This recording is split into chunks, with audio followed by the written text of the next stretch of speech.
નમસ્કાર, હું છું આપની સાથે કિશન તિવારી. આપ જોઈ રહ્યા છો ઇન્ડિયા ન્યૂઝ ગુજરાત અને સમાચારોની શરૂઆત કરી આપણે બનાસકાંઠાથી. તો આ વર્ષે દેશમાં અને રાજ્યમાં સ્વાતંત્ર્ય પર્વની જે ઉજવણી હર ઘર તિરંગા અને હર ઘર સ્વચ્છતા સાથે સ્વતંત્રતાની ઉજવણીની થીમ ઉપર યોજાનાર છે.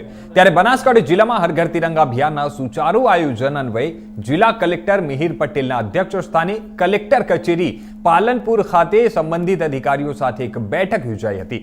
અને આ બેઠકમાં જિલ્લા કલેક્ટરે જણાવ્યું હતું કે જિલ્લામાં 3 ફેઝમાં હર ઘર તિરંગા યાત્રાની ઉજવણી કરાશે, જેમાં આગામી 8 ઓગસ્ટ સુધી પ્રથમ તબક્કામાં શિક્ષણ વિભાગ દ્વારા જિલ્લાની તમામ શાળાઓમાં સશસ્ત્ર દળોને ઓપરેશન સિંદૂર વિષય પર પત્રો લખવાની સ્પર્ધાનું આયોજન, જિલ્લાની તમામ શાળાઓમાં માય ગવર્મેન્ટ પોર્ટલ દ્વારા ક્વિઝનું આયોજન કરાશે, નગરપાલિકાઓ દ્વારા વોલ પેઇન્ટિંગનું કામ કરાશે અને ત્યારબાદ 9 થી 12મી ઓગસ્ટ બીજા તબક્કામાં તમામ તાલુકાઓ તથા જિલ્લા કક્ષાએ તિરંગા યાત્રાનું આયોજન કરાશે.